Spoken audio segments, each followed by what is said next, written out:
It's exciting.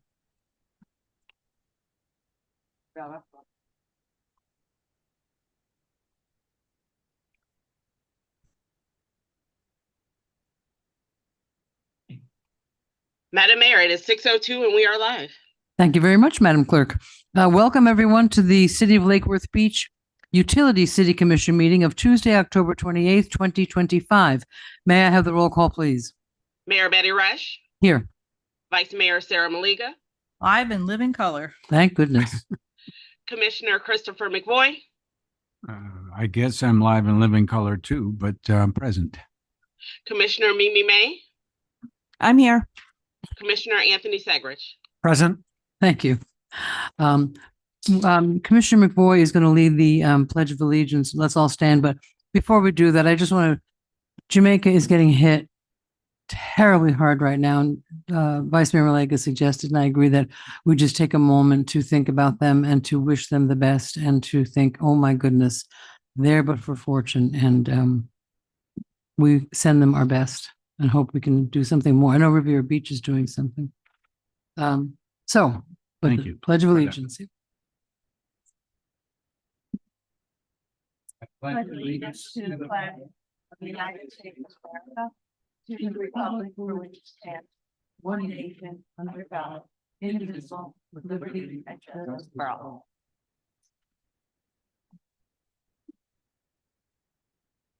Are there any additions, deletions, or reordering of the I agenda? have none, Madam Mayor. All right, thank you. So let's skip right ahead to presentations. Electric utility update by our own Mr. Liberty. Good evening, Madam Mayor and Good Commissioners. Do a quick update because we do have some very important stuff to get to tonight on a power contract. Just a quick report on PCA. We, of course, have the detailed report, but we're not going to get into a lot of detail on that today, other than to say that our PCA grew by 174,000 in September. Overall, we have a negative balance in what we call the checking account. We did transfer money over from the stabilization fund at the end of September to chew up the books, but we had to leave $500,000 in that, which is the minimum balance to be kept in the stabilization fund. So the actual checking account balance is negative 523. What we refer to as the savings account, which is stabilization fund, is a positive 500. So we have a net negative 223,000 in in PCA funds. The good news is that in September, it grew by 174,000, and that's largely due to the rate increase, or partly due to the rate increase that we had September 1. We slightly raised the PCA. So we expect that pattern to continue growth. But you'll continue to get updates from us each month. Overall, as we looked at the year-end results, and this will be a part of our year-end report, total energy sales to our customers dropped by about 0.73%. So we normally budget at 0.75% growth. For the fiscal 25, we actually decreased by 0.73. However, when I look at the 12-year trend, we're running at about a 1.4% increase per year. So while we've had occasions over the past 12 years where we had good years and then suddenly we had one year that went down, it's typically followed by the next year, which is a little bit higher than we expected. So the overall trend continues to grow. And we do have a number of developments coming out of the ground around the city. And we have some developments that are completed, but not yet fully occupied, which means that the meters are probably spinning at the minimum bill. And as soon as they get occupied, we'll see the consumption step up there. There's literally hundreds of apartments that are not yet fully occupied for developments that were just completed. I expect that they'll get filled up. On the customer side, our customers, so while the energy went down by 0.73% for the year, the number of customers grew by 1.1. So that's telling me that some of those customers, a few hundred of them, are apartments which are plugged in, flowing a minimum amount of power, but aren't really spinning the meters yet. The 12-year trend on customer growth is about 1.1% per year.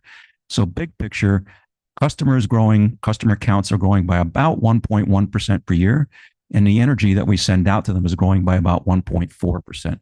So that's telling us that the customer base, and I'm not saying at the moment that's residential or commercial demand, the total energy consumption is growing over time. Some theories on that are that as homes are renovated, they get rid of the window air conditioners, but they air condition the entire home, or maybe some larger commercial loads. Although commercial has not grown by a lot, what we've seen is a migration from the commercial category to the commercial demand category, with a total number of commercial customers not moving that much. So that's an interesting thing to look at. The good news is that consistent growth over 1% over a number of years, that's a fairly significant number. Our degree days increased by 0.84%. A lot of numbers, and you'll see this in future reports and writing. So it was actually a little bit warmer, but we also had a lot of rain, which kept the sun off the rooftops. In spite of that, in July, we had an all-time system peak of 104.5 megawatts. So that tells me, when I look at this data, big picture, look at the corners of the box, I can say that there's latent potential there that's just waiting for long runs of warm weather, and we're going to see some significant increases in energy going out to our customers. So nothing to be alarmed about in the moment, but I can see we'll continue to watch it. We watch these numbers every month. I see the numbers within a day or two of the close of the month, and we're on track. We, of course, watch revenue closely, and these are just leading indicators of where revenue is going to come in. On the revenue side, I don't want to get out over my skis. I'm not a skier, but I've heard that term, over what Yannick will report for the year. But from the tracking that we do in the utility, we believe that we did substantially better in our fund balance contribution. But Yannick will provide that as part of his audit results. Okay. On a good side, too, the FMPA solar project is reported to be flowing test power during the month of November. So that's good. That'll be the larger solar that we signed on for. And they're on track for commercial operation in December. So that'll get us to roughly 33 to 34 megawatts of FMPA solar plus our own 1.7. So we'll be roughly 35 megawatts of solar energy coming into our system as of January 1. At the same time, we're going to retire, and I say this over every month, Stanton 1, the coal unit that we've been a partner on and a participant on since the 1980s, our portion, which is the FMPA portion, will retire at the end of December of this year. So that'll sunset coal, if you will. And so in terms of our carbon footprint, I know that we have a goal for substantial reductions by 2035. That is a major, major step towards that goal, to see that coal unit retired. Even though it was a small piece of our portfolio, that does help quite a bit. And of course, 35 megawatts of solar coming in makes a big difference as well. And was that 11 megawatts, the coal? Is that roughly 11 megawatts, right? Now, it was not a base load unit. It was running more as a peaking unit, intermediate unit, but it was still a substantial contributor. It typically runs somewhere between 4 to 8% of our total energy supply. And then in round numbers, we'll calculate that as a part of our year-end reporting. And because we do publish that information internally, and it's available as well to the public if they want it. Thank you. And last but not least, I'm glad to report that we have a number of members of our team that are at the FMEA conference in Jacksonville Beach, including one of our engineers who's presenting on the phenomena that we experienced during Hurricane Milton with the mystery trips on our tie line and the analysis that was done. And it's an interesting paper that they're presenting and slides they're presenting to the industry on what happened and why we believe it happened and what we did to fix it. So I won't fill you with all of that information because it's very, very technical. And if you want to see me afterwards, I can explain it. But they're presenting on that. The important thing is that our engineers and our staff members are now getting more and more recognition statewide for what we've accomplished here. And they're getting speaking engagements at these conferences, which I think are important. Cool. And on that, I will yield the floor. Thank you very much. Any other questions from the commission? All right, hearing none. Thank you very much, Mr. Liberty. You always keep us well informed. And now, water, onto the water. We have an update from Vaughn, who's back with us. Hello, Vaughn Baker, Water Utilities. I have a pretty quick update tonight, but for what I think is a good reason. I have been spending most of my time on the AT&T complaint. So we should be filing that, I believe, by the end of this week. we had worked with our partners over at Torsivia, as well as an outside law firm, Bajo Cohen, I believe, out of Tampa, that has a lot of experience with utility legislation. And they put together what, for me, as a non-lawyer, seems to be a really great complaint that will be AT&T, the subcontractor Blue Streak, the subcontractor HAOB Directional Drilling, and USIC, who were supposed to be locating our utilities, but will not produce the investigation report that we've been demanding since that happened. So I completed my final review today. We've all been working on it together. And like I said, that should go out by the end of this week. And so kind of excited to finally get the ball rolling on that matter. Yes. Can you, just for those listening and those that didn't, explain what the AT&T That's a good complaint idea. is? Yes, sorry. So last year on April 9th, 2024, a subcontractor working for a subcontractor working for AT&T damaged our 36-inch regional force main, which conveys an average of 6 million gallons a day of raw sewage. When that hit happened, we were able to isolate the spill into the L10 canal, which thankfully, or maybe not thankfully, the break happened right at the canal. It would have been in the streets otherwise, which initiated a repair and cleanup effort for us, the city of Lake Worth Beach, to the tune of $8 million. So this litigation is a lawsuit that will be seeking essentially reimbursement for those damages. So, thank you. Something else to mention that was just kind of a nice shout out, Palm Beach County's lift station 5229, which is where that regional force main conveys our sewage to. They had to complete some repairs there this month, and I got an email today that they're complete, and they gave a shout out to our team. So our sewer collection, regional sewer pumping team was having to coordinate with them very closely to be able to make those repairs. And they said that they were very appreciative of us and did a great job. So that was really nice to hear. Please convey our thanks to them. Of course. And the last thing I wanted to mention today is we've been working with Jared, our lobbyist, again on what projects we want to apply for state legislative requests for next fiscal year. And we have come up with 3 that we'll be applying for. So the first will be for water distribution. We have been considering extending our potable water service out through the 10th Avenue North corridor to the west. There's a lot of unserved customers out there that we can, pick up as water customers. And that will be, presented to the legislature as providing clean water to a greater area of people.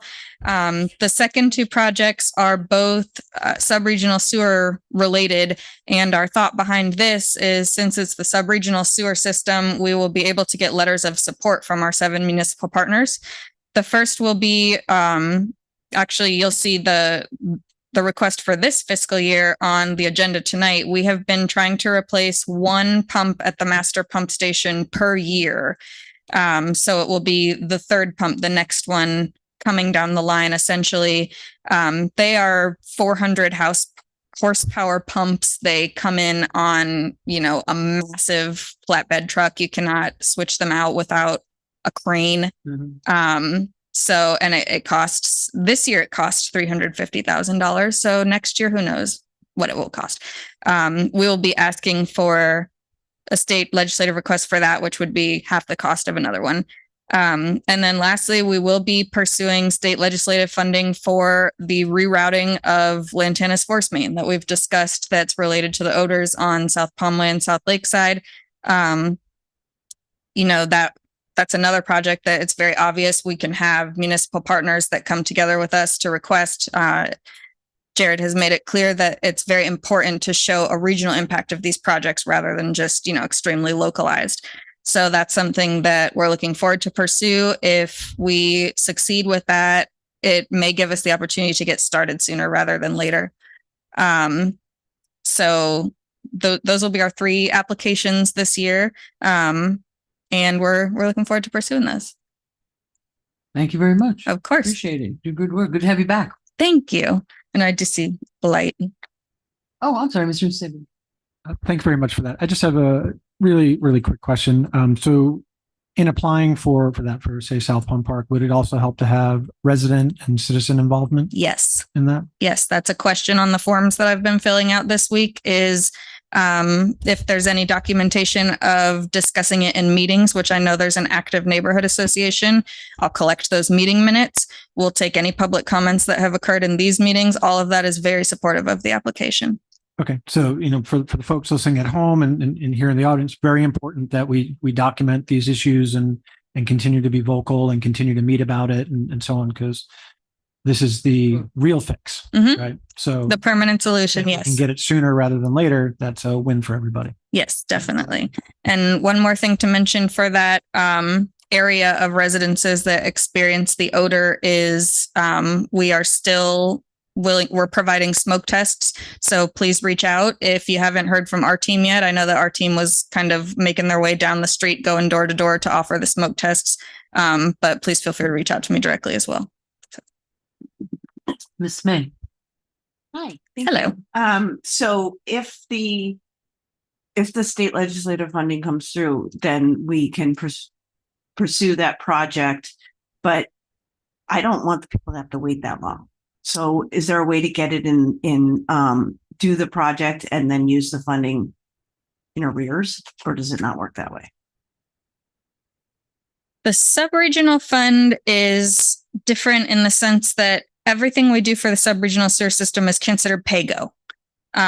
It's not bond funded. It's all the subregional partners pay into the capital improvement budget and anticipated operational budget at the beginning of the year. And then at the end of the year, we do a true up of their actual gallonage that they sent to us. They're either credited or, charged for their overages.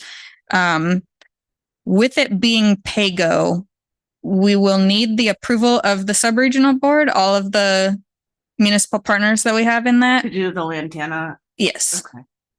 So I'm hoping to pull it forward on our own CIP, which would allow us to do it sooner. But it would require our partners' approval and more than likely additional contributions to the subregional fund earlier than they were anticipating to do so. I see. Okay. My other question is about the rate study. Do you know when that is going to begin? That is on my desk in the list of things that are needing to happen since I've gotten back. So, but we do, I would like to put that out for before the holidays. Put out for RFP to get somebody to do it? Or do you mean put it out? I'm unsure if we're going to need to do an RFP based on which continuing contracts we have. I'm going to have to chat with Valentina purchasing. Okay. But so if we do have a continuing contract, we'll be able to start it before the end of the year. If we have to go out for RFP, then that would be before the end of the year, likely starting in the spring. Okay. All right. Thank you. You're welcome. Thank you very much. Of course. Okay, moving right along. Public participation of non-agenda items. Do we have any blue cards?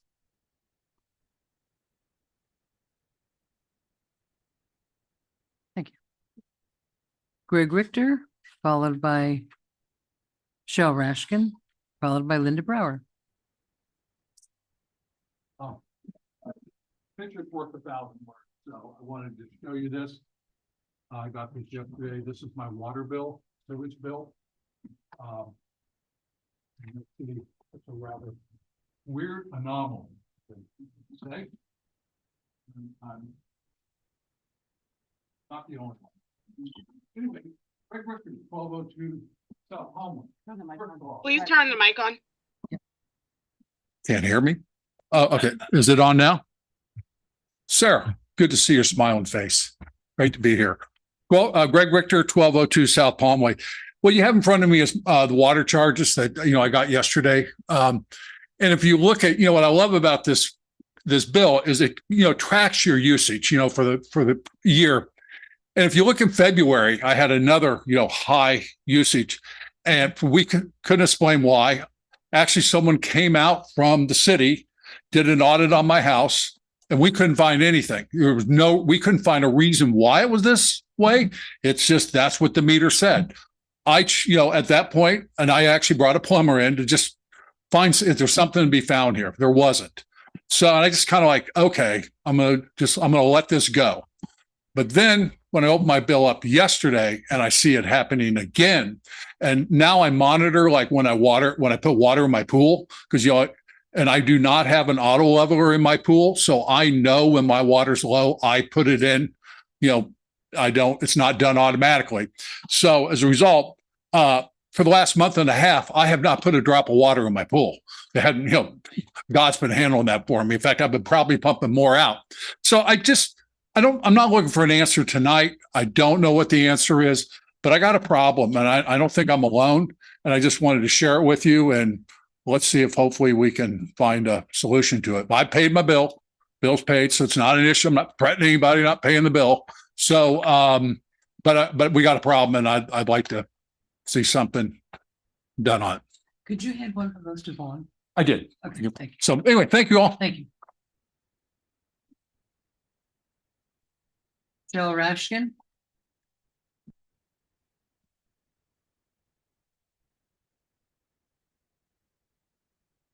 Good evening, everyone. Sarah, I'm glad you're back. Cheryl Rashkin, 1302 South Palmway. Yes, ma'am. I'm sorry, I'm short. He's just way too tall. I'm here as the president representing South Palm Park tonight. There's still questions in reference to the odors that we're incurring, but I'm glad Vaughn brought it up tonight, and I want to I'll make a phone call to her tomorrow, and maybe we can get her on to our next meeting. I just didn't want her to get bombarded in the meeting after we were here and all the questions. I have the paperwork that she needs, all the emails that came into me, as well as my vice president, Linda Brower. She has copies of those as well. So we have that ability to provide some type of background so you have an idea as to what we're really incurring. The other thing I'm here to say is thank you, Mr. Liberty, for having Michael on your staff. He's helping us get ready for the holiday lighting. So we want to thank him for doing that, because we have the electricity coming off the poles, it's solar generated. So I want to thank you very much and look forward to the next time. But if you could handle that, and you're going to hear more about the bills from more residents. I put out an email earlier today requesting that information with a copy of those bills to be forwarded to our district for commissioners. So Anthony, look out. You got a few coming. So Thank you. I was good this time. I figured I'd give it to him. And then if I get nowhere there, I'll go here. And Jamie will be at the same level. You're welcome. See, that's what friends are for. So thank you very much. Thank you. And just for the record, I think that Public Works people may have been involved in checking out those lights as well. Not just the utility, but thank you. And Linda Brower. Good evening. Linda Brower, 1100 South Lakeside Drive. And I'm here again tonight. I'm going to read this because my home, like many of the others in our neighborhood, continues to suffer from serious sewer infrastructure problems that the city still has not properly addressed, although I am hearing some updates. So thank you for that. In addition, my utility bill tripled from the same time last year. It went from $468.49 to $1,271.74 that I just received yesterday. Nothing has changed in my home since this time last year. I set my AC at 78 degrees. I have a well for irrigation, and the weather is filling my pool. This past Sunday, my plumbing backed up again. I couldn't use my plumbing at all. No showers, no laundry, no flushing toilets. Our manholes on our streets were overflowing. This isn't just an inconvenience. It's a serious health and sanitation issue. What's even more troubling is that this problem has been ongoing for years, and instead of taking responsibility, many in the city continue to push the issue back on the homeowners. have have smoke tests. I've done that. Even though the city is well aware that the problem lies within the aging and inadequate sewer infrastructure. Meanwhile, we continue to pay high monthly bills. We pay our yearly taxes for services that I don't feel that we're truly receiving. It feels as though the city, forgive me for this, is acting like a slum landlord, collecting money while knowingly allowing unsafe and unhealthy conditions to persist. Residents should not have to live with overflowing manholes, sewage odors, plumbing failures, and the fear that every rainfall, every holiday weekend, weekends during the season, our systems will flood again. We deserve accountability, transparency, and a clear commitment from the city to fix the underlying sewer infrastructure, not temporary Band-Aids. Please make this issue a priority. Our homes, our health, and our quality of life depend on it. Thank you. Okay. Approval of the minutes, September 30th, 2025. Do I have a motion? Do I have a Motion to approve. do I have a second? Second. All in favor? Aye. Aye. Unfinished update on supplemental wholesale electric energy and capacity procurement RFP. Oh, I'm sorry. What? Hey. Public participation. I have 3 cards. You gotta give me. but it was late. No, give me the card. You can't wear that hat here. That's go ahead. That's you Aye. can't wear that hat. Well, she'll Good evening. want to get the card. Nestor Rivera, Oh, that was- 1017, 1023, and 1027 South Palm Way. The reason I'm here today, like many of my neighbors, is the dramatic change in our utility bills. I have myself, I have 2 houses that are nobody living there right now, are for sale. My bills been for the last few months over $500. Nobody living in the house. Like I go check the AC. I'm using irrigation. There is nobody flushing toilet, nobody taking shower. Why? I don't know. I would like to understand. I called the city to come in and check. Nobody haven't called me back. No one, no 2, few months. The same bill I have when I live on 1027 back on April, I was paying $500. Last year, my bill was on the high 270, 325. Right now it's jump. I said, okay, no problem. Maybe my kids are shower more, whatever. But on April, I was paying $500. Now, I moved the house 3 months ago. I'm still paying over $500. I don't understand. So I don't have a leak. I check all my plumbing. It's just something inconsistent is going on there and nobody can give me an explanation. So I'm here as part of the community to like express what's going on. Thank you. Thank you. Mr. Brown, I'm gonna, Mr. Liberty, I'm gonna direct that to you. Thank you. Anybody else want to talk? Okay, great. Thank you. Moving on. Approval of the minutes. We had a motion and a second. Do we have? We voted. Madam Mayor. Thank you. Okay, now we're all right. We're on the update of supplemental wholesale electric energy and capacity procurement RFPs and selection of providers for negotiation. There's Mr. Liberty. I'll, for the record at Liberty, I'll begin the discussion. I'm going to ask Enfront Consulting, Jonathan Nunez, to join us at the podium. Is that who's speaking tonight? Yes, sir. Okay, so Jonathan will join us in a minute. I'll give an overview for the benefit of the commission and the public listening. We are a electric utility that serves 50 to 75,000 residents in this area, and we have to procure power in order to sell that to our customers. We obtain our power in a number of different ways. We've had contracts that date back to the 1980s, where we are part owners and have generation entitlements to various generation units. We also have our own power plant that produces less than 1% of our own power, including our own very small solar project. The contracts that we have long-term include a contract for nuclear power, which we've had again since I believe the 1980s, long before I arrived. Some coal power, as we earlier discussed, would be retiring at the end of this year, and about 33 plus megawatts of solar power from the FMPA solar projects in phase 2. However, that does not comprise all of the power that we need, nor all of the capacity. We've talked a lot about energy and capacity. Capacity is the reason that we know there'll be power there when we need it, and energy is what we get when we actually turn the switch. Both are products that we have to buy in the market. When we look at our overall portfolio, a bunch of that power, upwards, let's say roughly 50%, depending on the year, is purchased under these supplemental contracts, which tend to have terms of between 4 to 7 years length. We began that effort in 2013, I believe, and we have had 2 contracts since, the second of which is about to expire at the end of December. So we have about 60 days or 62 days to put in place a new contract.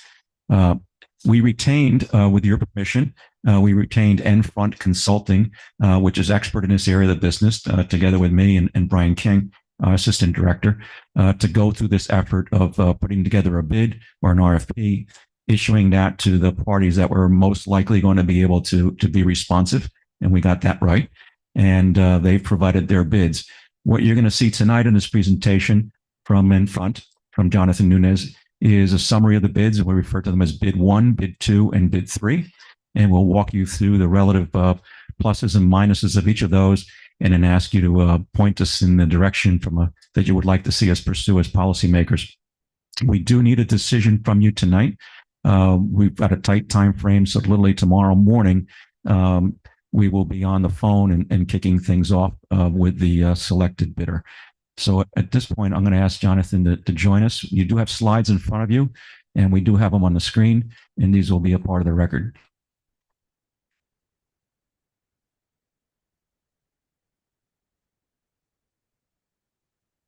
Good evening, everyone. Wow, that's loud. Again, my name is Jonathan Nunes of Enfront Consulting. I've been working in the utility industry for over 25 years. I'm going to keep saying that every year. Working around the whole country, but focusing a lot on the Southeast, as I've been living in Orlando since the 70s. What we're going to talk about, again, as Ed said, we're going to summarize the bids. Some of this information we looked at on last month's meeting, a similar time frame last month. We'll talk a little bit about the process and some of the assumptions. Again, some of this will be some repeat material, and then we'll talk about the evaluation results and our conclusions. So as Ed was mentioning, what we're talking about here is the purchase of capacity and energy.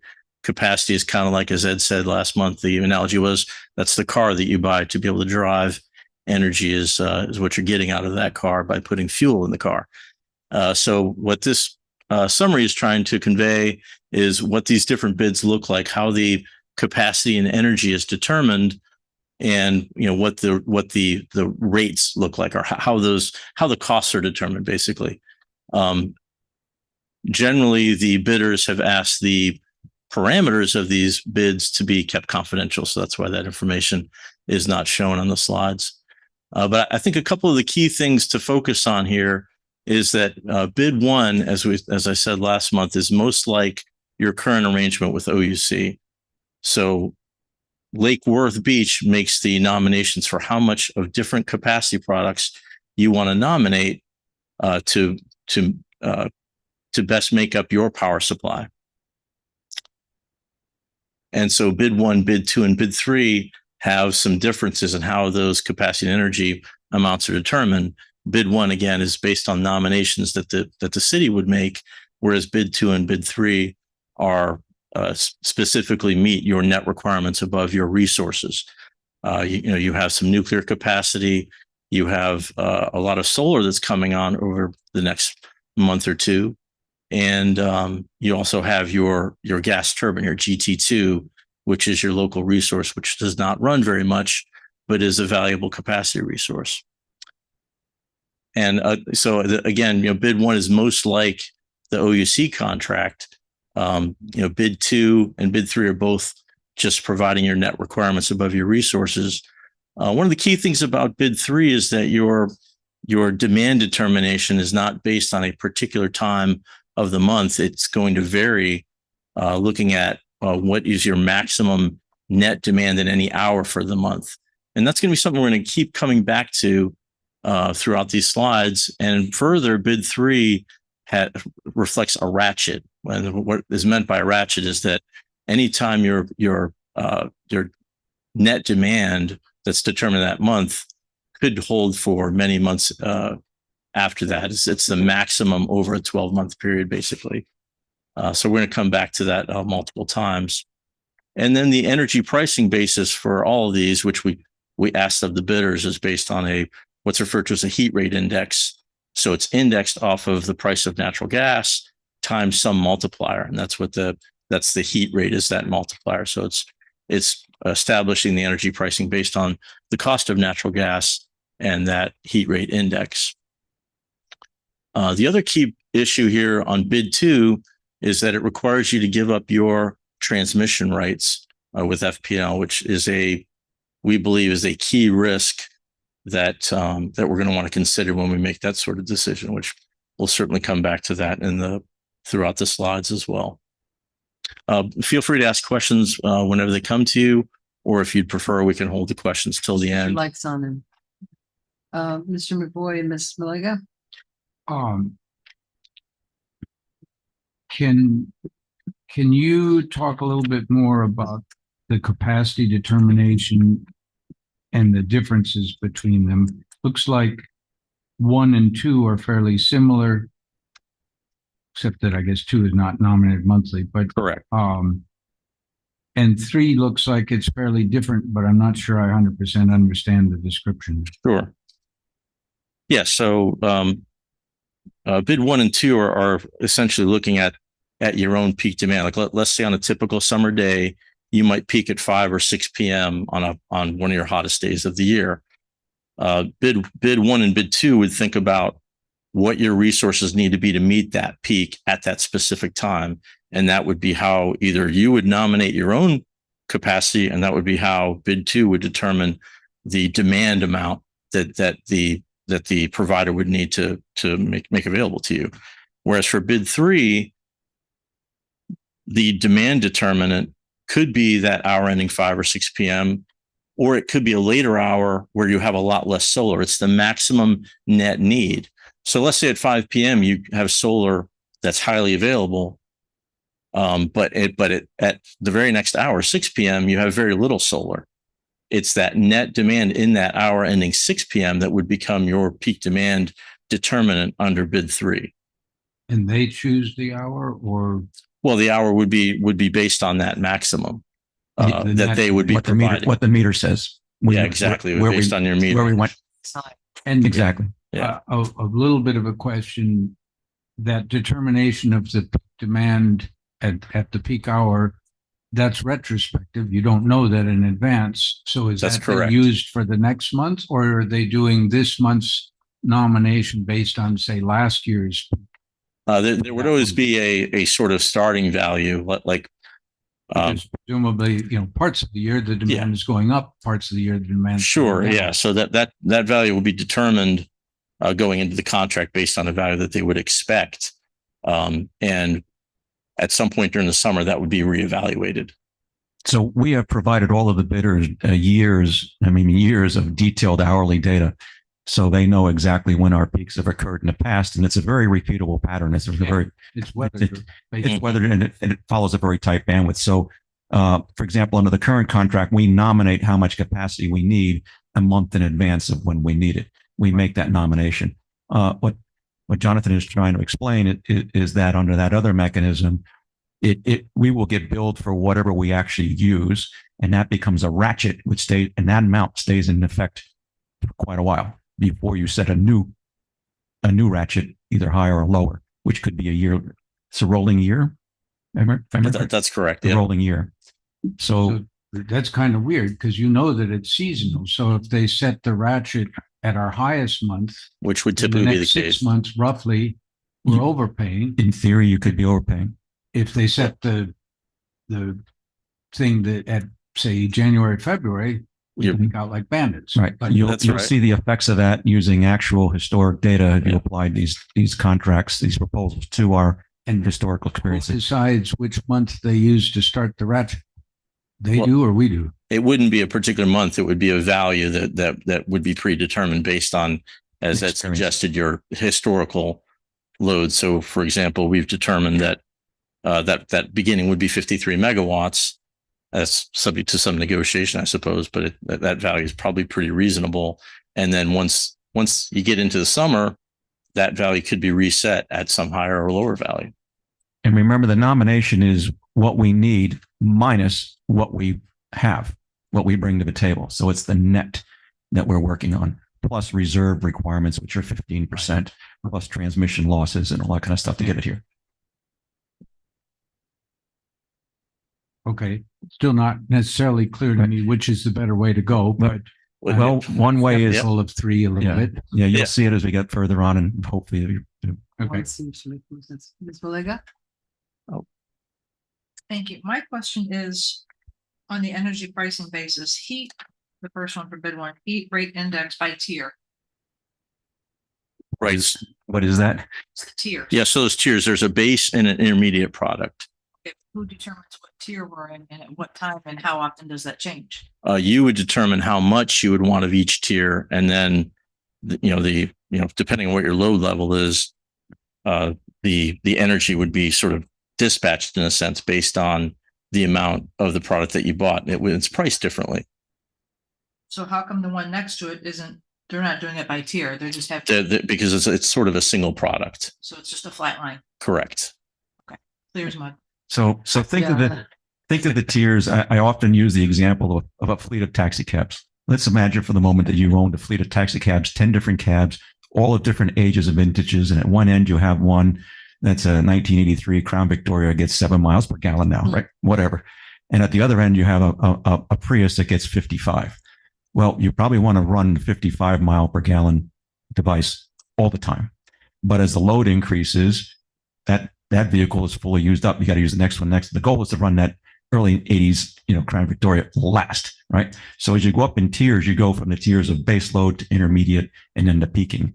And depending on which tier you're operating in, you're going to get a different energy price because the device has a much different heat rate. Heat rate is a measure of how much fuel you have to put in for each unit of energy you get out. It's expressed in BTUs per kilowatt hour and get into the science. But how much fuel I put in for how much energy I get out. As you go higher and higher on the load curve, so as you go from 6 o'clock in the morning to 4 o'clock in the afternoon, you're climbing that curve. The energy at 4 o'clock is much more expensive to produce than the energy was at 6 o'clock in the morning. So you're going up in the tiers. So what the sellers are doing, and they work with you, pick which tier, how much energy you want to buy within which tier.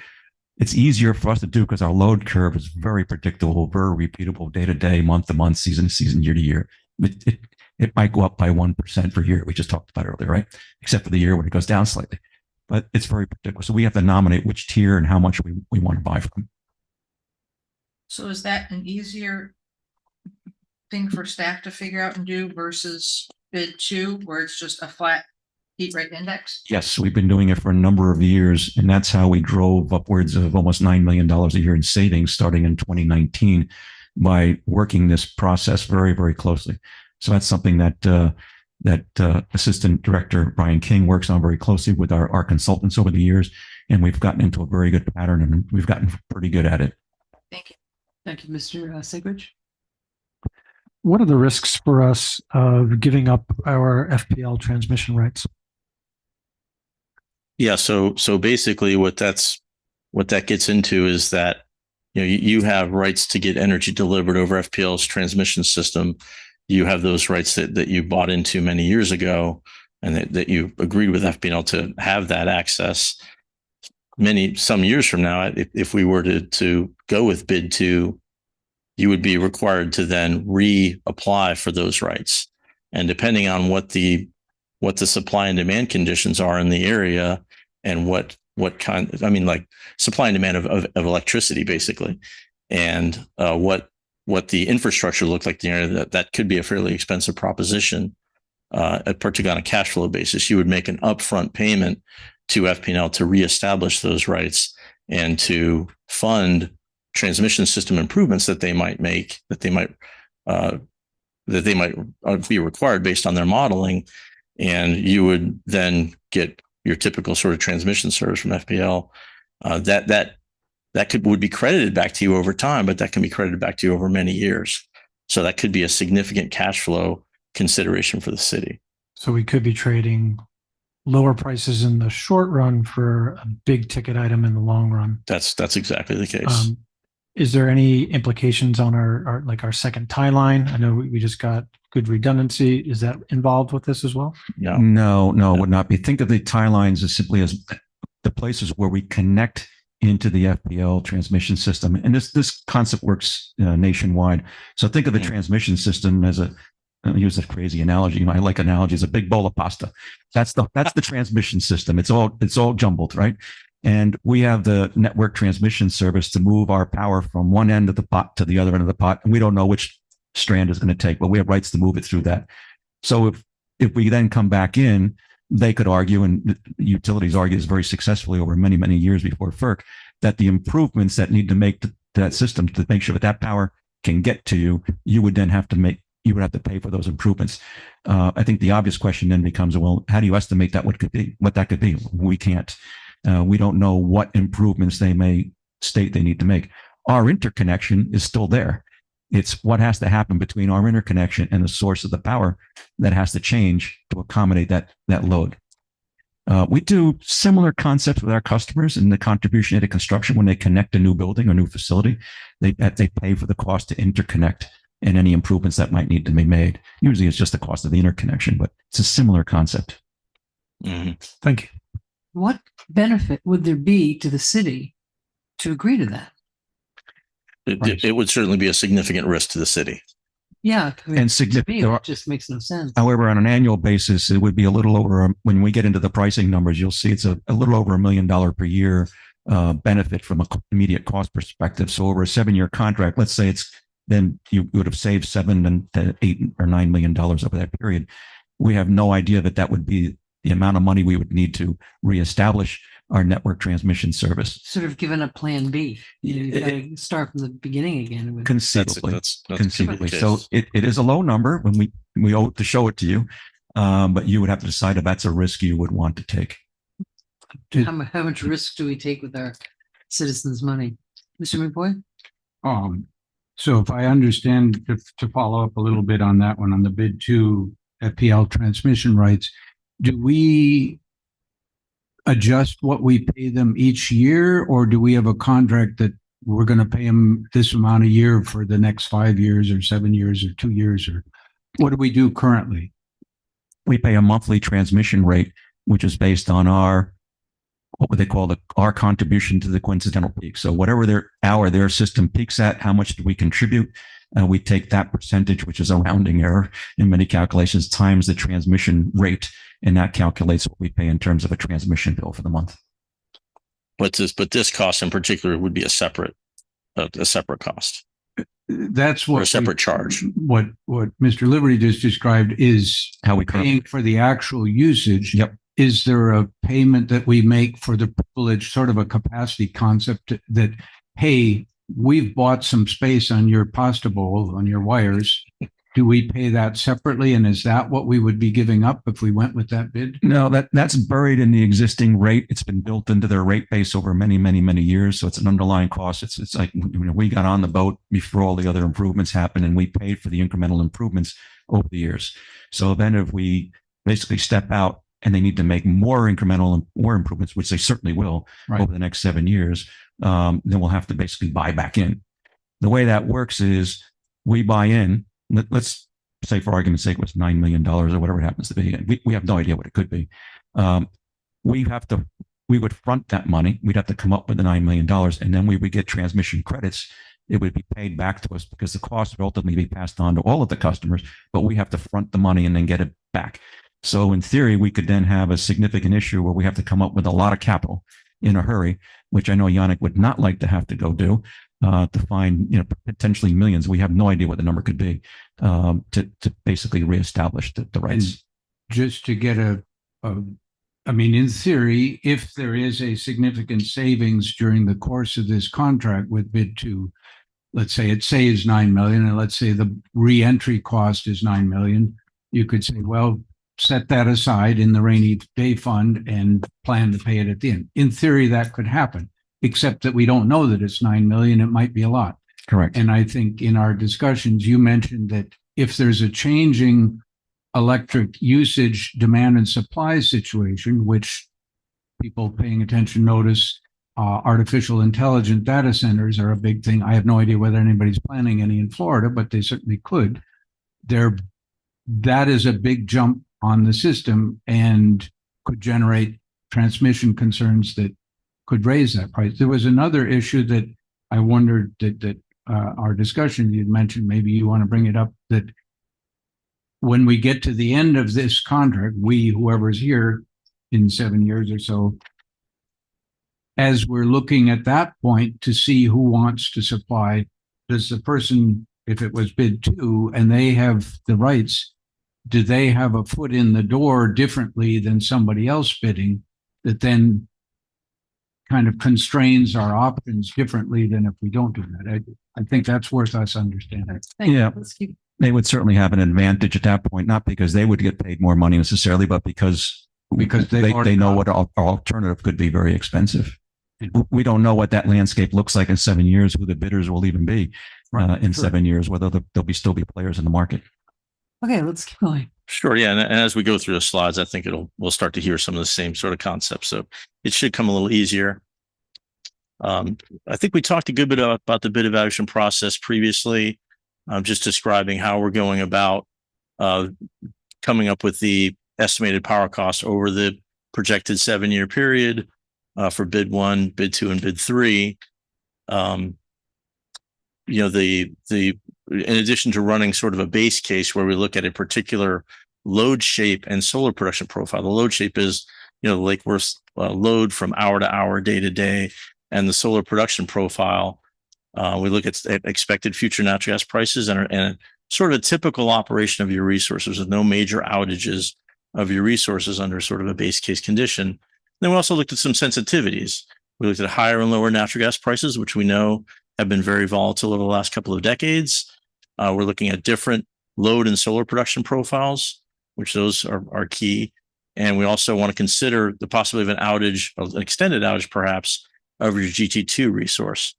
And then we're kind of aware that Lake Worth might be interested in some additional solar capacity or perhaps a battery resource. How would that be treated under these different bids? So I think those are the key sensitivities we've looked at to date.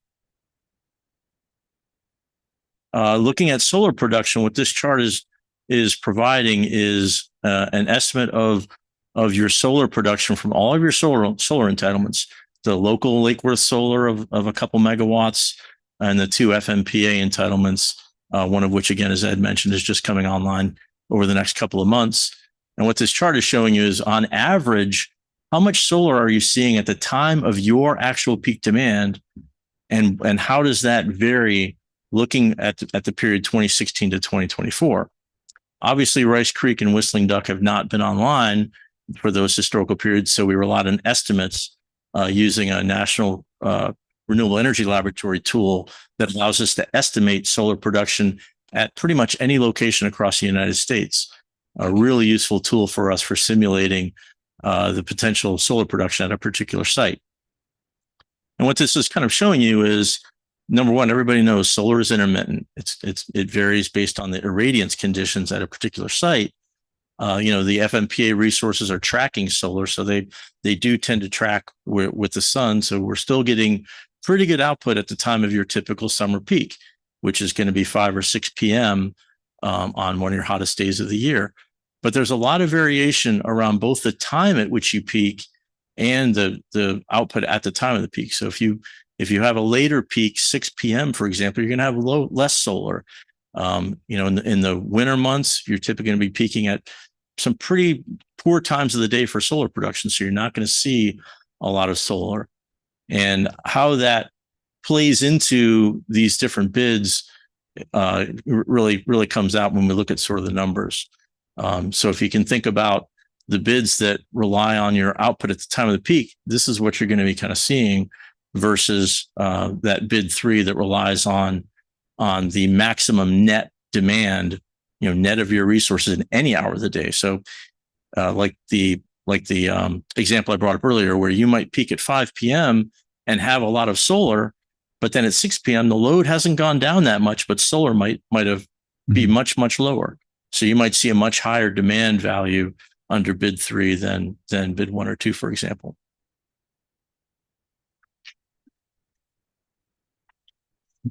Yep.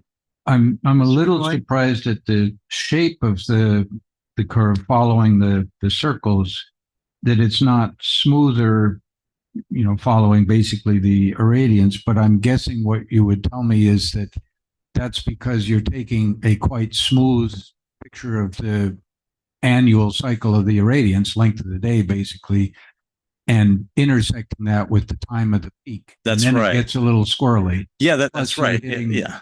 So peak rainfall. Okay.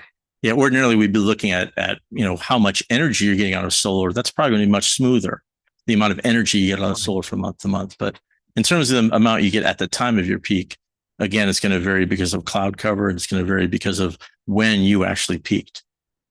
Thank you. So again, we looked at some variation in the price of natural gas, some pretty extreme variations. We would not expect to see these higher and lower gas prices on a sustained basis over the entire period of 7 years. But again, in the past, we have seen some very significant variation, even as recently as 21 and 22. So we wanted to look at some fairly extreme cases of natural gas prices to test the sensitivity of the different bids to these variations in gas prices.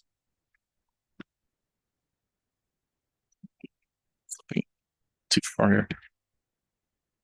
And then we're going to go into the evaluation results. So thinking again about bid 1, bid 2, and bid 3, here we're showing the average power costs on a $1 per megawatt hour basis over the entire 7-year period.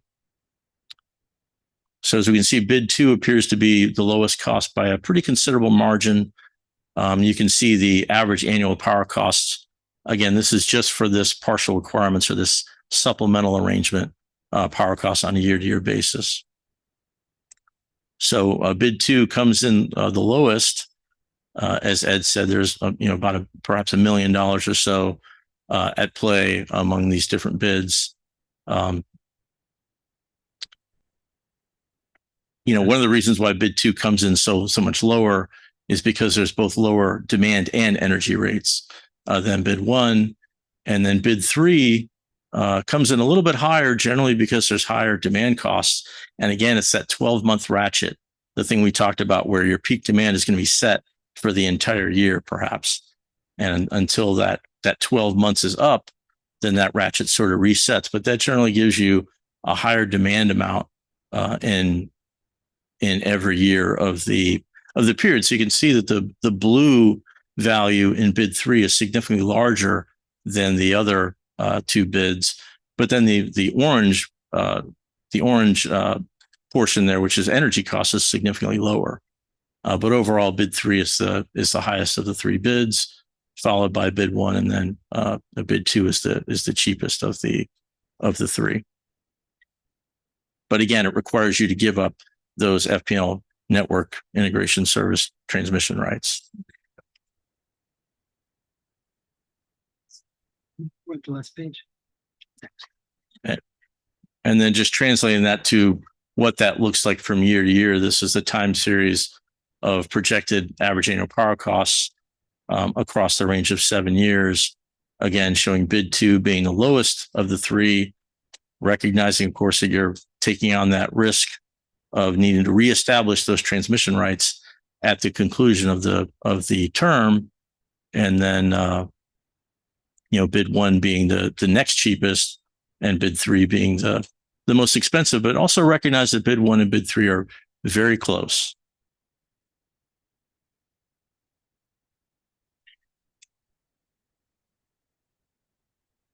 Mr. McCoy. Yes, sir. I'm a little surprised that over the 2026 to 2032, the price looks, or the cost to us looks almost flat. Right, right. Yeah. So I that, would have thought that they would have built in, or there would be something that would, I mean, not very many things stay flat over that long of a period. and the reason for that is this chart right here that I'm showing up is the natural gas prices generally are declining based on the forward view that we have. So they kind of go up very early in the period and then they kind of decline slightly over the 7-year period. Obviously, that's an extremely uncertain set of data. This is just the forward view that the market has right now. But it's been remarkably stable over the last several months. But you could go back a couple of years right after the blow up that happened in 2022, and those numbers were quite volatile as we sort of looked month to month. And Go ahead, Ed. Let me point out that we say blow up, but nothing blew up. It's Right. There was a phenomena that occurred. If you remember, what we call a basis blowout, which is basically the transportation became much more expensive because of significant unit retirements on the East Coast, particularly coal units moving over to gas. And the transportation became extremely expensive. So it drove up, in essence, the cost of natural gas. Ironically, because we do a good job of marketing our gas capacity through Florida Gas Utility, FGU, we actually did very well because our capacity that we were not using at the time became very valuable. So we brought well over $1 million, I think it was around $1.5 million plus into our utility by selling excess capacity at the time of those blowouts. So it doesn't mean that we won't have blowouts in the future, but we've got a little bit of a hedge because we're playing the other side there by selling our capacity in the market. And remember, compared to other utilities, I say remember, just tell people this, our exposure to natural gas will be down to about 50% of our energy requirement. The other 50% from an energy point of view will be made up by solar and nuclear. And Great. when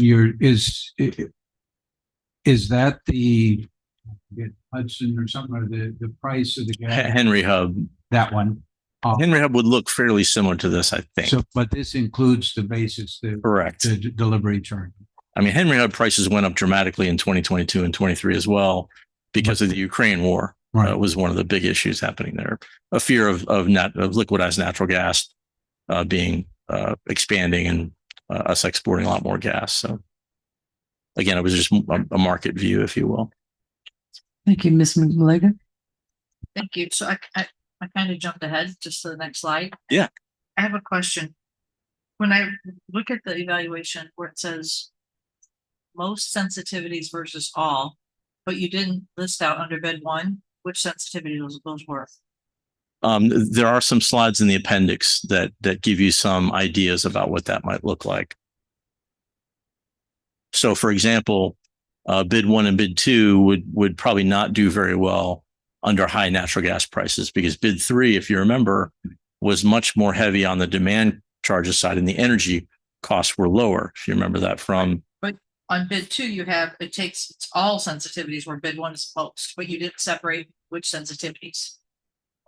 We could certainly provide that additional detail if that's. What sensitivities are we talking about? Well, it's listed out, but you didn't on the bid evaluation processes, higher, lower, and natural gas prices differing like Sure. each load, but you didn't say which of those pertains to bid one and bid. Well, we versus bid two. ran those sensitivities for all of the cases. So, for example, under natural gas price variation, we looked at low natural gas prices, the base numbers as we've already looked at, and then high natural gas prices. So, as I mentioned, bid one and bid two are more sensitive than bid three to natural gas prices. So, when natural gas prices go, if they were to be much higher on a sustained basis over the period, you can see the bid two is still slightly cheaper than bid three, but then bid one is pushed a little bit higher than bid three. So that little hatch at the top is the high natural gas price case. The hatch at the bottom is the low natural gas price case, whereas the dot is the base case. Be a completely different story. For a short period of time, what this is, Yeah. it would say you would have to hit $8 and stay there for years after year after year. Yeah, which is highly unlikely. So it's sensitivity relative to staying at the base price sustained over a longer period of time, or at the high price sustained or at the low price sustained. The odds of going to any of them, I think, are very slim, although it depends on the administration and how much gas production there is, but you could see low prices, sustained for long periods of time. We've typically been running in a range of, in my time here, in the range of $3 to $4.50 is where we tend to spend most of our time in the past few years. And gas production is actually increasing, as is the probability of export. So what's likely to happen in the coming years, there'll be more pipelines built to get more of that natural gas into the markets, which is currently trapped, if you will, without adequate market access in some parts of the country. That is certainly already happening. Question, you have bid 1 and 2 reflect higher heat rates. We're in Florida. How often do we turn our heat on? So remember, no, that's important though, because for the folks at home, Because I mean, the heat rate is the efficiency of the taxi cab fleet, if you will, in converting energy, natural gas, or any fuel into a kilowatt hour. So bid 1 or bid 2 have higher heat rates. Bid 1 and 2 have higher heat rates than bid Meaning 3. the efficiency of the device is not as good as the other devices. So, for example, a very efficient power plant might have a heat rate of about it's good as bid 3, essentially. From that perspective. Yeah. So a very efficient power plant may have a heat rate of around 6,500 BTUs per kilowatt hour. Let's say 6,500. A power plants that we have, they probably run in the range of 10,000 to 13,000 in our old plant.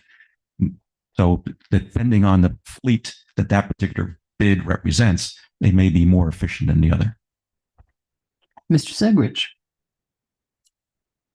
Thank you. So historically, having the ability to nominate our own capacity demand, we've been able to achieve certain efficiencies with that and savings. Yes, we have. What it did was allowed us to avoid paying for more capacity than we would likely need. So bid 1, keeping that ability, it based on our historic performance, we might see some additional savings that might beat the models that we're seeing. We could conceivably, but from a capacity point of view, we feel very comfortable. We think that one of the most important things is to make sure that GT2 is available to run. And what we didn't mention was that we also have GT1. So we don't nominate GT1, we nominate GT2. In the event that GT2 is called to run and fails to perform, we back it up with GT1. So we could be even more aggressive than we've been, but it would put us at a higher risk. One of the nuances of this is the capacity that you get for the month is tied to the amount of power that you're going to bring in. So if you nominate too low, meaning you're counting on having a lot of your own, it could significantly increase the likelihood we'd actually have to run our units, which we'd like to avoid. We want them there for capacity. They're there. We need them, but we don't want to nominate more than we have to. Okay. I would like to make a motion. Ms. May, do you want to speak first? Oh, okay. So Please make a motion. I would like to make a motion to approve the selection of bid 1 to advance to the negotiation phase of the process. Do I have a second? Second. By Ms. May. All in favor? Aye. Aye. Mr. McVoy, you're going to vote? I am going to vote. I'm not sure that I had the full You information. just said but- bid 1. Bid 1. Yeah. Bid Yeah, 1. yeah, no, I understand it's bid 1. I guess based on all the things that I'm seeing, I definitely am not in favor of bid 2. I see that some concerns raised on risk considerations with 3. So yes, I will vote for bid 1 as well. Thank you. It's unanimous. Go and Great. do our business. Thank you very much. Thank you very much. Thank you for the. Great, thank you. Thank you. Appreciate it. You didn't get to bring out all the slides, but they're great slides. They're beautiful. Thank you. You guys have done Success with that. a great job. I'll also add that City Attorney Gatto has sourced for us outside counsel to help us through this process, and we'll be processing that request through the city manager. We'll have a Washington, D.C. attorney. Not that Christy and I don't have all the experience we need, but we need a little bit of outside help. It's always good to get. So we have outside counsel coming. Seeks out a second. So Jonathan will and team will follow up with the bid 1 and keep that process going. Thank you. Thank you. Okay, next up. And they need to catch the bright line Oh, go. Our feelings won't be hurt. Thank you very much. We understand that, no, Jeremy. No, I put Milliken. Oh, for Frank. I'm cracking up at you. Okay, next up, we have new business A, purchase order with PSI Technologies, Inc. for a Willow sewage pump for the regional master pump station. Motion to approve. Do I have a second? Second, Are there any comments? this is the one that was mentioned. Yes. Yeah. Yep. Yeah. Mr. Sigridge? I just had one thing that I had learned through the process of asking the questions that might not be clear to the people at home. Yeah. This is part of the sub-regional, so this cost is actually shared, even though it appears that we're, quote, the ones outlaying it. It's not entirely borne by the city of Lake Worth. Thank you. Okay. All in favor? Aye. Aye. Thank you. B, Resolution 64-2025, Consolidated Utility Revenue Bond Reauthorization. Do I have a motion? Motion to approve. Do I have a second? Second. Any discussion? All in favor? Aye. Aye. Aye. Motion carries unanimously. Nice to Thank see you. you, Mark. Always good to see you. C, task order number 7 with Power Engineers for engineering design services to complete the design of the 4 kV house feeder distribution circuits voltage conversion and system hardening project. Just put every single electric word you know. Everyone, In one sentence. everyone. Make it make sense. This one, We held some back. I think that Watts. I think that the most important part of this is that the 4 kV house dates to the construction of the power plant on College Street. Do I have a second? Why are we doing it? Second, Second. all in favor? Aye. Thank you. Can I ask, No, you clarify? can ask him tomorrow. Why are we doing? I'm sorry, Madam Mayor. Can you tell me who made the first and the second? I believe Ms. Malega May. May. We're Thank you. converting 4 kV to 26 kV. Ah, okay. And then tying it into a new source instead of the old and it carries a big portion of the downtown. And it dates back to the late 50s to 60s. What the heck? Okay. Okay, D, new business D, task order number 6 with Teamwork Net Inc. for engineering design services. Do I have a motion? Motion to approve. Do I have a second? Second. All in favor? Aye. Aye. Aye. Thank you. Mr. Reed, why are you going to vote? Yeah, Is that? yes, Thank you. Stay with us, Mr. McVoy. Stay with us. that was He the, voted. He voted yes. Okay, E, work orders 16 with Newcat Corp and work order 7 with Power Serve Technologies Inc. for substation electrical equipment maintenance. Do I have a motion? motion to approve. Do I have by Mr. Mc- Oh, except Oh, then I'll- Malega McVoy. What an M's. I know. Uh, I read Mel, McPhee. all in favor? May. Aye. Aye. Thank you very much. Do I have a